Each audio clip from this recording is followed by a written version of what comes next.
মুক্ত চিন্তার পথে ভিন্ন মননের খোঁজ, কমিউনিটি রেডিও যাদবপুর।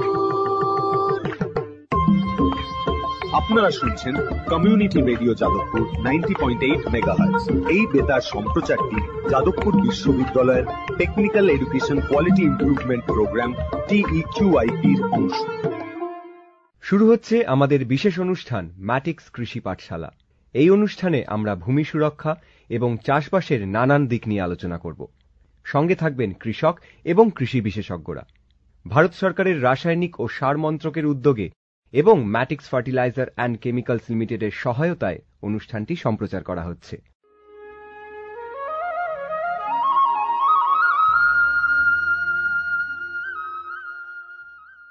আজকের আমাদের আলোচনার বিষয় বিকল্প সারের প্রয়োজনীয়তা ও গুরুত্ব। এই আলোচনা শুনবেন কৃষি সংক্রান্ত ঘোষণার পর।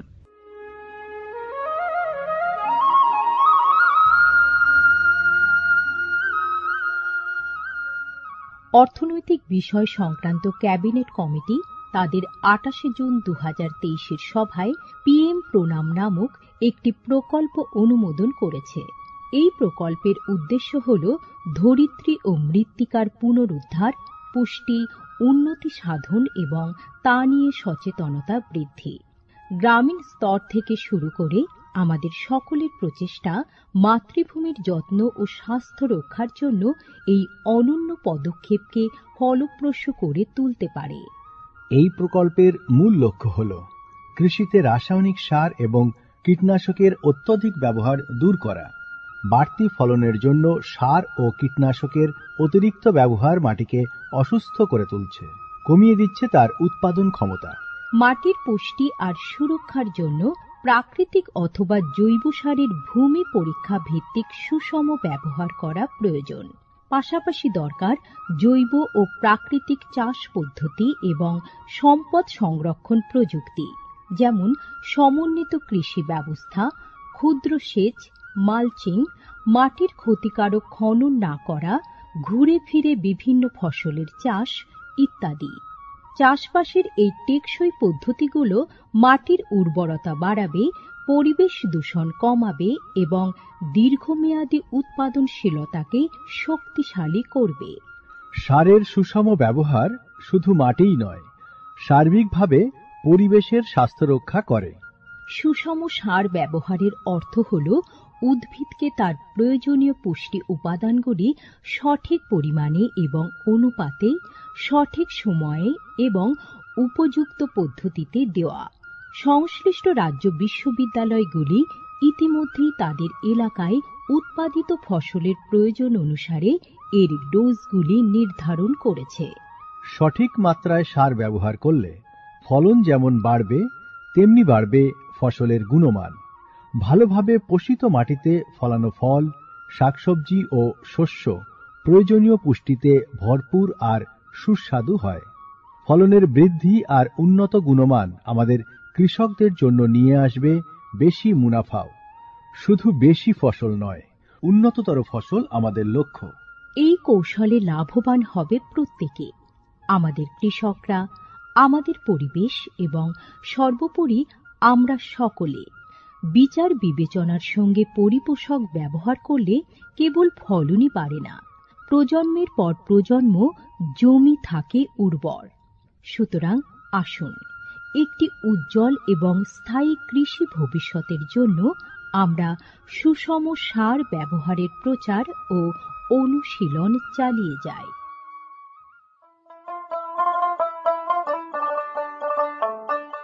বিকশিত ভারত সংকল্প যাত্রা বা VBSY এর একটি গুরুত্বপূর্ণ অংশ হল ভারত সরকারের সার বিভাগ দ্বারা PM প্রণাম স্কিম এবং কৃষিতে ড্রোন ব্যবহারের প্রচার। সারের সুষম ব্যবহার এবং ন্যানো সারের ব্যবহার নিশ্চিত করার কাজে সার বিভাগ বিভিন্ন সংস্থা ও মানুষকে নিযুক্ত করেছে, যেমন বিভিন্ন সার উৎপাদনকারী সংস্থা, প্রধানমন্ত্রী কৃষি সমৃদ্ধি কেন্দ্র বা PMKSK গুলি, ফিল্ড অফিসার এবং নোডাল অফিসারদের। VBSY এর একটি প্রধান দিক হল বিভিন্ন শস্য এবং গাছপালার ওপর ন্যানো এবং জল দ্রবণীয় সার স্প্রে করার কাজে ড্রোনের ব্যাপক ব্যবহার। এই উদ্যোগের ফলে 29টি রাজ্য ও কেন্দ্রশাসিত অঞ্চলের বিভিন্ন জেলায় হাজার হাজার ড্রোন প্রদর্শন হয়েছে। এই পদ্ধতিটি হাতে কলমে দেখিয়ে দেওয়ায় আধুনিক কৃষি প্রযুক্তি গ্রহণের সুবিধাগুলি মানুষের কাছে আরও স্পষ্ট ও বিশ্বাসযোগ্য হয়ে উঠেছে। এই জনসংযোগ কর্মসূচিগুলি দীর্ঘমেয়াদী কৃষি অনুশীলনের সুফল সম্পর্কে নাগরিকদের অবহিত করতে একটা বড় ভূমিকা পালন করেছে। সারা দেশ জুড়ে লক্ষাধিক দর্শক ড্রোনের প্রদর্শনী প্রত্যক্ষ করেছেন।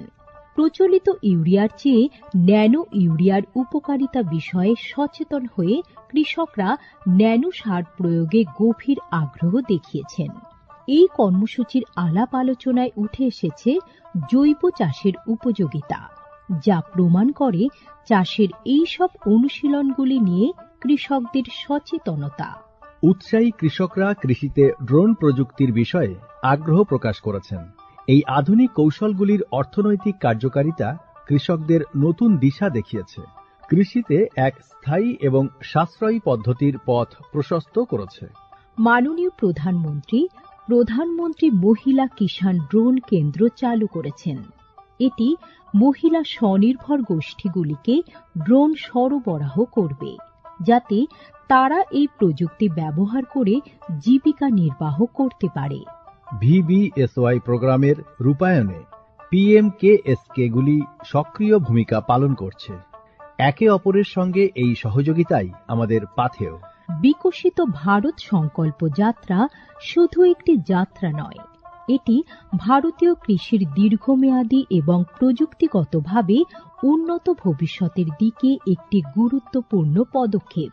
যাত্রাপথে এটি জাতির কৃষিকে সম্পূর্ণ পুনর্নির্মাণ করা, উদ্ভাবনকে উৎসাহিত করা এবং সবার জন্য একটি সবুজ, আরও সমৃদ্ধ ভবিষ্যৎ নিশ্চিত করায় অঙ্গীকারবদ্ধ।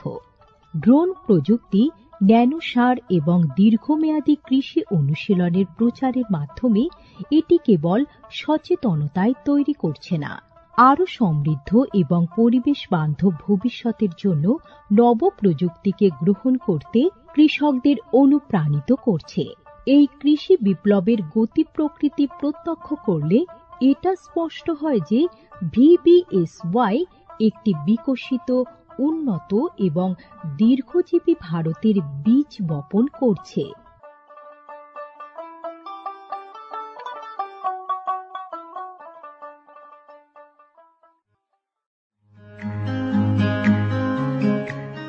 ভারতের যে সার কোম্পানিগুলি সবচেয়ে দ্রুত গতিতে বৃদ্ধি পাচ্ছে, ম্যাটিক্স ফার্টিলাইজার্স অ্যান্ড কেমিক্যালস লিমিটেড তার মধ্যে অন্যতম। পশ্চিমবঙ্গের পানাগড়ে অবস্থিত তাদের কারখানায় বছরে 12.5 লক্ষ টনের ওপর ইউরিয়া সার উৎপাদন হয়। ভারত সরকারের গ্রিনফিল্ড প্রজেক্ট হিসেবে স্বীকৃত এই কারখানায় তৈরি হয় ডক্টর ফসল। ইতিমধ্যে যা পূর্ব ভারতের সর্বাধিক বিক্রিত ইউরিয়া সার হয়ে উঠেছে। কৃষি উন্নয়ন ও ভূমি সুরক্ষা, ক্ষুধা, অপুষ্টি ও দারিদ্র্য দূরীকরণ, গ্রামীণ এলাকা ও বস্তি উন্নয়ন, লিঙ্গ সাম্য, পরিবেশ, স্বাস্থ্য, শিক্ষা ইত্যাদি নানান বিষয়ের উপর জোর দেয় ম্যাটিক্সের CSR প্রকল্পগুলি।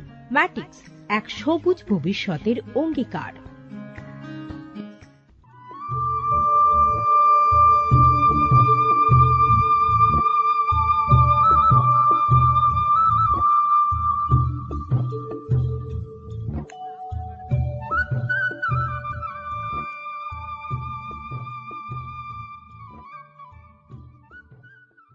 শুনছেন ম্যাটিক্স কৃষি পাঠশালা।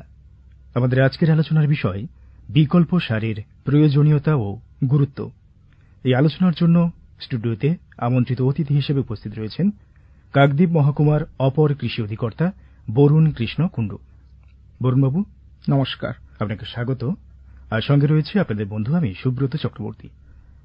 বরুণবাবু, যে কথা শুরুতেই আপনার কাছে জানতে চাইব যে আমাদের কৃষক বন্ধুরা যারা চাষাবাদের সঙ্গে দীর্ঘদিন ধরে জড়িত রয়েছেন তারা তো সার প্রয়োগ করেন। হঠাৎ করে আমাদের আজকের যে আলোচনার বিষয় যে বিকল্প সারের কথা আমাদের ভাবতে হচ্ছে, এটা কেন মাথায় আসছে?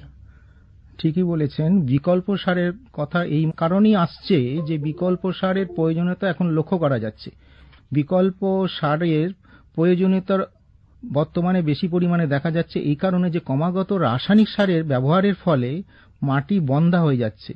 আগে যেরকম রাসায়নিক সারে যতটা পরিমাণ ফলন পাওয়া যেত, বর্তমানে সেই রাসায়নিক সার প্রয়োগ করে আশানুরূপ ফলন পাচ্ছেন না চাষি ভাইরা।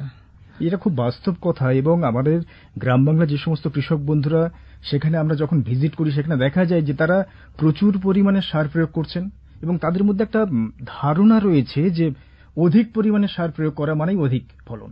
এটা কি ঠিক? না, বাস্তবে তা না। তার কতগুলো কারণ হচ্ছে। প্রথমত, এখন চাষিদের কিন্তু গরু নেই, গবাদি পশু নেই। যে আগে যেটা গোবর ছিল সেই গোবরটা তারা শুকিয়ে নিয়ে সেটাকে তারা জমিতে প্রয়োগ করত, সেটি নেই।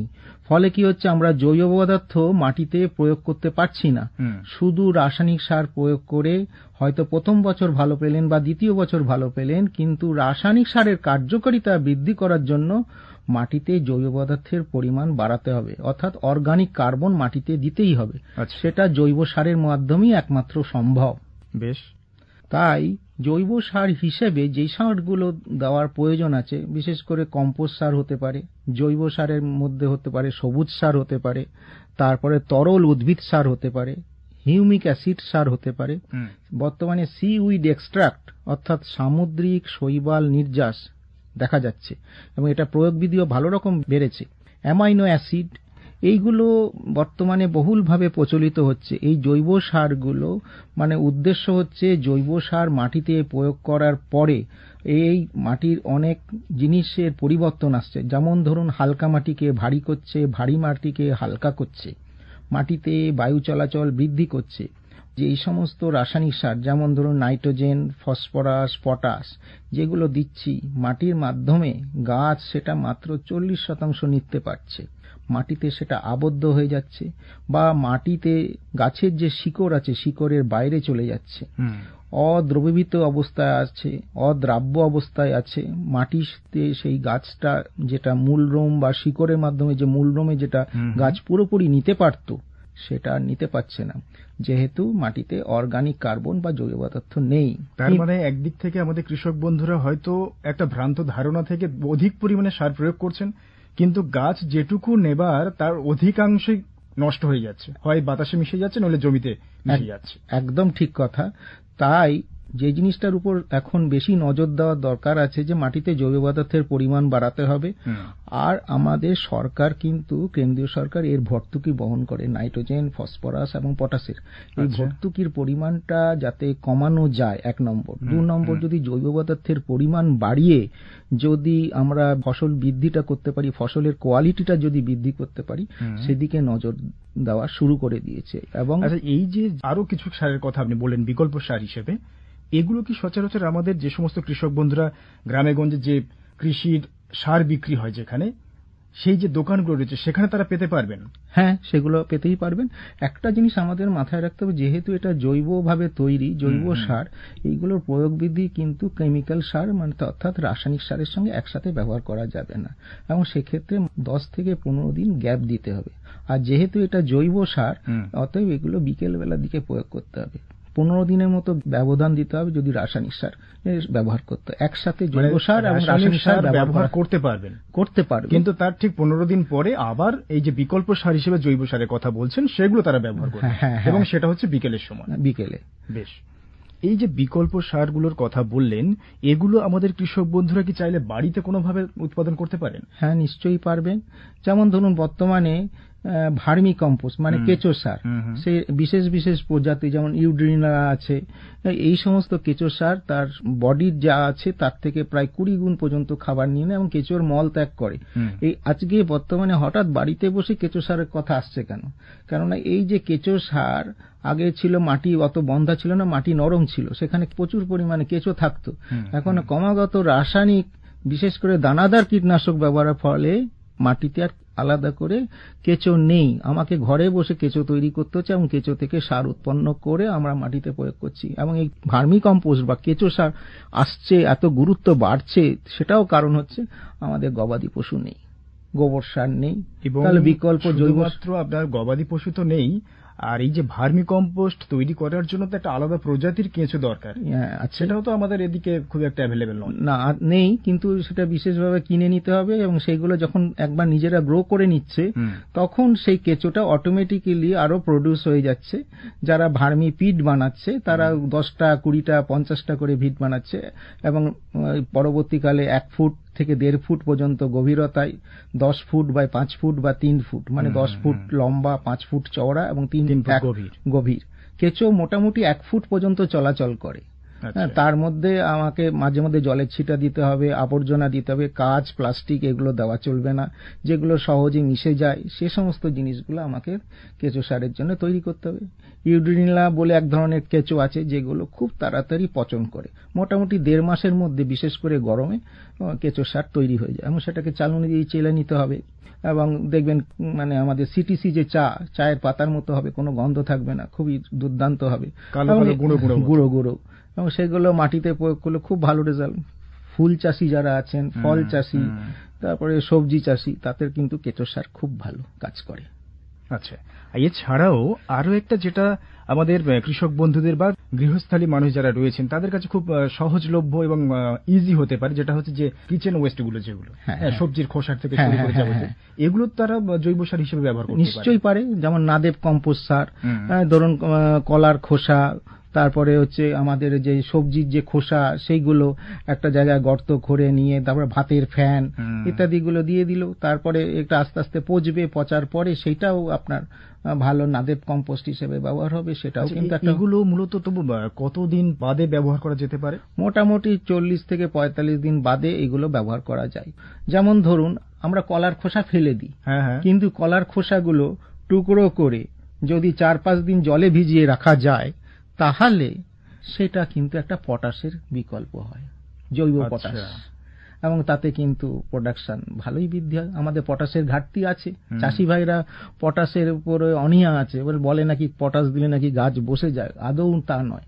পটাশ আপনার ফুল ফল গঠনে সাহায্য করে, খরা সহনশীলতায় কাজ করে। ফসফেটের কাজ কি? ফসফেট শিকড়ের গঠন করতে সাহায্য করে। নাইট্রোজেন কি? প্রাথমিক দশায় বেশি কাজে লাগে। গাছের বার বৃদ্ধির জন্য নাইট্রোজেনের বিকল্প নেই, কিন্তু অতিরিক্ত নাইট্রোজেন ব্যবহার করা হচ্ছে, কেননা নাইট্রোজেন ঘটিত সারের ভর্তুকিটা বেশি দেওয়া আছে, এবং যে জিনিসটায় ভর্তুকি বেশি, যেটা দামে সহজলভ্য, চাষিরা সেটাই ব্যবহার করছে। পক্ষান্তরে কি হচ্ছে, বেশি মাত্রায় আমি নাইট্রোজেন ব্যবহার করছি, আমরা উল্টে রোগ এবং পোকা ডেকে আনছি, এবং চাষিরা একটুতেই ভাবে যে ভালো ফলন হবে, বেশি বার বৃদ্ধি হবে, গাছের রং সবুজ হলে ভালো ফলন হবে, তা কিন্তু নয়। সেই জন্য সুষম সারের দিকে আমাদের নজর দিতে হবে, এবং সেই সুষম সারের মাত্রাটা হচ্ছে 2:1:1, মানে 2 ভাগ নাইট্রোজেন, 1 ভাগ ফসফেট এবং 1 ভাগ পটাশ। তার মানে যদি এটাকে এইভাবে যদি তুলনা করেন, মানে 2 হাতা ভাত, 1 হাতা ডাল, 1 হাতা সবজি, এভাবে আপনাদেরকে কিন্তু তুলনা করতে কম্বিনেশন বললেন আপনি। হ্যাঁ, এবং এগুলো আমাদের চাষি বন্ধুদের বুঝতে সুবিধা হবে, খুব সহজভাবে বুঝিয়ে বললেন বরুণ বাবু। আর আরেকটা যেটা হচ্ছে যে এটা তো গেল সবুজ সার হিসেবে ব্যবহার করা, আরেকটা আমাদের কৃষক বন্ধুরা ইদানিং চালু হয়েছে যে অ্যাজোলাটা। অ্যাজোলা তো বাড়িতে চাষ করতে পারেন কোনো? হ্যাঁ, অ্যাজোলাও করতে পারে, এবং ধানের ক্ষেত্রে অ্যাজোলা খুবই গুরুত্বপূর্ণ। অ্যাজোলা পিনাটা বলে, এবং এটা বাতাসের নাইট্রোজেন আবদ্ধ করছে, এবং অ্যাজোলা আমাদের মাছের খাদ্য হিসেবে ব্যবহার হচ্ছে, কোথাও কোথাও আবার আপনার হচ্ছে হাঁস মুরগি এগুলো অ্যাজোলা খাওয়া হচ্ছে, এবং তাদের পুষ্টিগুণ বৃদ্ধির জন্য করছে। আর একটা সবুজ সার হিসেবে খুবই প্রচলিত আছে, সেটা হচ্ছে ধইঞ্চে। সাধারণত বোরো ধান কাটার পরে দেখবেন এপ্রিল মাস নাগাদ, মে মাস নাগাদ দেখবেন মাটিতে কোনো গাছ নেই, সেই সময় যদি বিঘাতে 4 কেজি করে ধইঞ্চে বীজ দিয়ে দিই, এবং যদি 35 কেজি সিঙ্গেল সুপার ফসফেট জমিতে প্রয়োগ করি, তাহলে এই ধইঞ্চেটা খুব বৃদ্ধি হবে এবং হাঁটু সমান লম্বা হবে। 45 দিনের মাথায়, অর্থাৎ ফুল আসার আগে মাটিতে জো থাকা অবস্থায়, রস থাকা অবস্থায় দরকার হলে একটা হালকা সেচ দিয়ে মাটির সঙ্গে মিশিয়ে দিন একটা ট্রাক্টর বা পাওয়ার টিলারের সাহায্যে, এবং পরবর্তীকালে এটা মাটিতে জৈব পদার্থের পরিমাণ বাড়বে, বাতাসের নাইট্রোজেন আবদ্ধ করবে, কারণ এটা শিম্বগোত্রীয় উদ্ভিদ, এবং শুধু তাই না, এটা মাটিতে নোনা কাটাতে সহায়তা করে। আমাদের মাটিতে অনেক যে সমস্ত লবণাক্ত জায়গা রয়েছে সেখানে যদি ধনচে চাষ করেন আমাদের কৃষক বন্ধু তারা উপকৃত হবে অবশ্যই, এবং ধনচের মতো আর বিকল্প নেই। এবং ধনচে দিলে কি হবে, আমাদের মাটিতে জৈব পদার্থের পরিমাণ বাড়বে এবং আমরা পরবর্তীকালে যে সারটা দেব তার কার্যকারিতা অনেকাংশে বৃদ্ধি পাবে। এই যে মাটিতে রাসায়নিক সার দিচ্ছি, মাত্র 40% গাছ নিতে পারছে, বাকি 60% নিতে পারছে না। পরবর্তীকালে আমার রাসায়নিক সার যেটা দিতাম সেটা অনেক কম দিলেও চলবে। আচ্ছা, এটা একটা ভালো দিক যে আমাদের জৈব পদার্থ বাড়ানোর জন্য আমাদের বিকল্প সারের দিকে নজর দিতে হবে। একদমই তাই। আর আমাদের কৃষক বন্ধুরা যারা অনুষ্ঠান শুনছেন, যদি তারা আগ্রহী হন, এবং আগ্রহী হতে হবে আপনার কথা থেকে, এক্ষেত্রে সরকারি কোনো প্রকল্প বা সুযোগ সুবিধা কৃষক বন্ধুদের জন্য রয়েছে? হ্যাঁ, সরকার থেকে অনেক প্রকল্পই আছে। যেরকম একটা প্রকল্প অনেকদিন আগেই চালু আছে, 2015 সাল থেকে। প্রকল্পটির নাম হচ্ছে PKVY, পরম্পরাগত কৃষি বিকাশ যোজনা। এই প্রকল্পের মধ্যে 31,500 টাকা প্রতি হেক্টর, মানে 7.5 বিঘায় অনুদান দেওয়া হয় 3 বছর ধরে। এবং এখানে কিন্তু জৈবর উপরই গুরুত্ব দেওয়া হয়। সেলফ হেল্প গ্রুপ মাধ্যমে এই প্রকল্পগুলো চালু আছে এবং এদের প্রডিউসটা হবে পুরোপুরি অর্গানিক এবং অর্গানিক টেস্টেড হবে, এবং অর্গানিক টেস্টেড পরে সেটা কিন্তু প্রকিউরমেন্ট হয়ে যাবে, চাষি কিন্তু দাম পাবে এবং সেটা যখনই অর্গানিক ট্যাগিং হয়ে যাবে সেখান থেকেই সে প্রডিউসটা নিয়ে নেবে এবং সেটার দিকেই আসছে। এটা 31,500 টাকা প্রতি হেক্টরে এটা দেওয়া হচ্ছে 3 বছর ধরে, এবং এটা সেলফ হেল্প গ্রুপে এসেছে। তারপরে আরো অনেক গ্রুপ আছে, তারা এগুলো এর মধ্যে অংশগ্রহণ করছে। এছাড়া আরেকটা কথা একটু আপনাকে থামিয়ে বলছি যে প্রতি হেক্টরে বললেন 31,500, 3 বছর ধরে কি 31,500 তারা পাবে নাকি প্রতি বছর 31,500?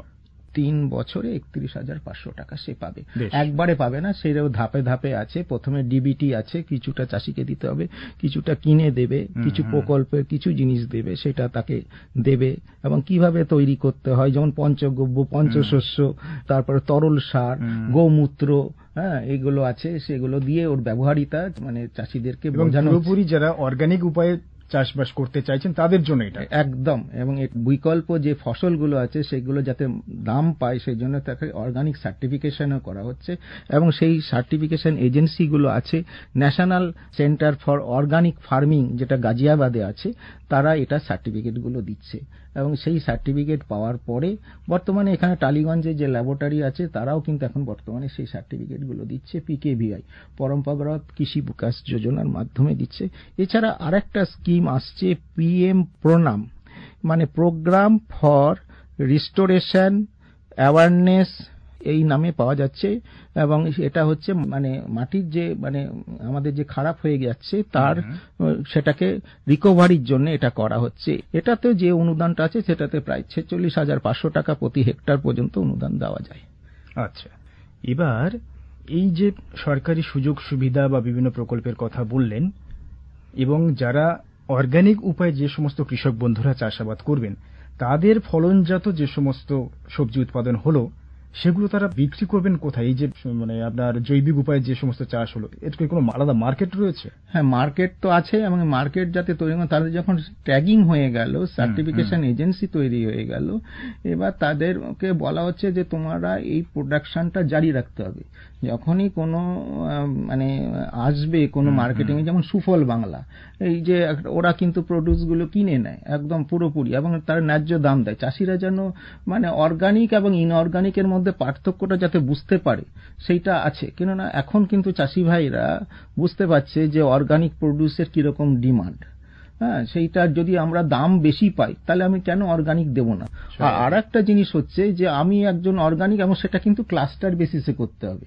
ক্লাস্টার মানে একটা গুচ্ছ প্রকল্পের মধ্যে, কেননা আমি অর্গানিক করলাম, পাশের লোকটিও ইনঅর্গানিক করলো, অর্থাৎ কেমিক্যাল ফার্টিলাইজার, তারপর প্রচন্ড বৃষ্টি হলো, সেখান থেকে বৃষ্টিতে জল চুয়ে গেল, রাসায়নিক সার ধুয়ে গেল, তাহলে সেটা ইনঅর্গানিক থেকে অর্গানিক হলো না। সেই জন্য একদম পুরো ক্লাস্টার বেসিসে তাকে অর্গানিক করতে হবে, এবং লোকাল যারা আছেন তাদেরও পার্টিসিপেশন থাকতে হবে, এডুকেশনটা আগে দিতে হবে। এবং মহিলাদের কিন্তু একটা বিশাল গুরুত্ব আছে, মহিলারা কিন্তু এতে এগিয়ে আসবে এবং তাদেরকে হ্যান্ডস অন ট্রেনিং দেওয়ার ব্যবস্থা আছে, যে কোনটা কি, কোনটা কিসের উপকারিতা যেমন ইত্যাদিগুলো দেওয়ার ব্যবস্থাগুলো দেখানো হচ্ছে। আমরা যেমন অনেক কিছু জিনিস আমরা দিয়ে থাকি, সেইগুলো আমরা হাতে দেখাচ্ছি এবং তারা করছে, তার সুফল পাচ্ছে। যেমন ধরুন একটা অর্গানিক দিক থেকে আমরা বলছি ট্রাইকোডার্মা ভিরিডি, এটা একটা জৈব ছত্রাকনাশক, এটা কিভাবে তৈরি করা হয় এগুলোও দেখানো হচ্ছে। তারপরে সিউডোমোনাস ফ্লোরোসেন একটা জৈব ব্যাকটেরিয়া নাশক। তারপরে নিম তেল, নিমে নির্যাস যদি সে নিজে তৈরি করে নিতে পারে তাহলে তার বেশি উপকারিতা পাচ্ছে। তারপরে ফেরোমন ট্র্যাপ, ফেরোমন ফাঁদ, আমরা অনেক রাসায়নিক কৃষি বীজ প্রয়োগ করছি।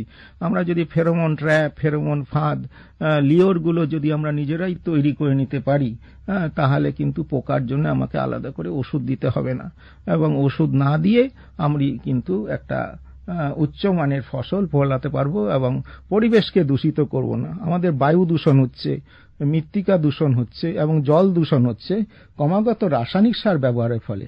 বৃষ্টির জলে আমাদের রাসায়নিকের যে সমস্ত নাইট্রেট খুব তাড়াতাড়ি জলে দ্রবীভূত হয়ে আমাদের জলস্তরের মধ্যে এগুলো চলে আসছে এবং খুবই দূষিত করে দিচ্ছে।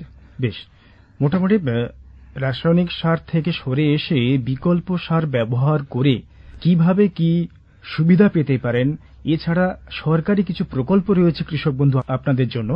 আচ্ছা, আমাদের সময় প্রায় শেষ, আমরা শেষে একটা কথা আপনার থেকে জেনে নেব, যে সমস্ত প্রকল্পগুলো রয়েছে এই প্রকল্পের সুবিধা পেতে গেলে কৃষক বন্ধুদের কোথায় যোগাযোগ করতে হবে? হ্যাঁ, খুবই ভালো প্রশ্ন করেছেন। এই প্রকল্পগুলোর জন্য ক্লাস্টার বেসিসে কিছু ব্লক সিলেকশন করা আছে। সেই ব্লকগুলোতে যেখানে পিকেভিআই আছে, সেই পিকেভিআই পরম্পরাগত কৃষি বিকাশ যোজনা, সেই ব্লকগুলোতে করা যেতে পারে। সেখানে যোগাযোগ করলেই এটা হয়ে যাবে এবং সেখানে চাষিদের কিন্তু ইন্টারস্টেট ট্রেনিং দেওয়ার ব্যবস্থাও আছে। আমাদের মানে ইস্টার্ন ইন্ডিয়াতে ভুবনেশ্বরে দেওয়ার ব্যবস্থা আছে, গাজিয়াবাদে ট্রেনিং দেওয়ার ব্যবস্থা আছে এবং সেখানে তারা কিভাবে চাষ করছে সেটা উদ্বুদ্ধ হচ্ছে এবং উদ্বুদ্ধ হয়ে আরো বেশি মোটিভেটেড হচ্ছে। যদি কোনো চাষি ভাই অর্গানিক প্রোডিউস যদি দাম পায় তাহলে সে অর্গানিকের দিকেই ঝুঁকবে এবং তাকে সার্টিফাইড করে দিতে হবে এবং প্রোডিউসটা তার কাছ থেকেই সে নিয়ে নেবে। বর্তমানে আজকে দেখুন, মানে ডাব মানে গ্রিন কোকোনাট চাষিরা কিন্তু 25 টাকা পিস ঘর থেকে পাচ্ছে। কিছুদিন আগে পর্যন্ত 6 টাকা করে পিস পেত, তো আজকে আমরা 60 টাকা করে পিস কিনছি। সেখানে চাষি কিন্তু ঘরে বসে 25 টাকা পাচ্ছে। একটা নারকেল গাছ হার্ডলি 100 থেকে 125 টাকা খরচ আছে বাৎসরিক, সেইটা সে যদি মেনটেন করতে পারে আর বছরে যদি 80 থেকে 100টা নারকেল সে পেতে পারে ডাব, তাহলে তার লাভটা কোথায় বলুন? আমাদের আজকের আলোচনা থেকে কৃষক বন্ধু যারা আপনারা অনুষ্ঠান শুনছেন নিশ্চয়ই বুঝতে পারছেন যে বিকল্প সার প্রয়োগ করে কিভাবে আপনারা লাভবান হতে পারবেন এবং সেখান থেকে কি কি সরকারি প্রকল্পের সুযোগ সুবিধা ওঠাতে পারবেন। আশা করছি আপনাদের খুবই ভালো লাগবে এবং খুবই উপকৃত হবেন আমাদের এই আজকের আলোচনা থেকে। আমরা আজকের আলোচনা করলাম বিকল্প সারের প্রয়োজনীয়তা ও গুরুত্ব। এ ব্যাপারে বিস্তারিত জানানোর জন্য আমাদের মধ্যে আমন্ত্রিত অতিথি হিসেবে উপস্থিত বরুণ কৃষ্ণ কুণ্ডু, অপর কৃষি অধিকর্তা, কাকদ্বীপ মহকুমা। আর সঙ্গে ছিলাম আপনাদের বন্ধু আমি সুব্রত চক্রবর্তী। বরুণবাবু, আপনাকে অসংখ্য ধন্যবাদ। নমস্কার। নমস্কার।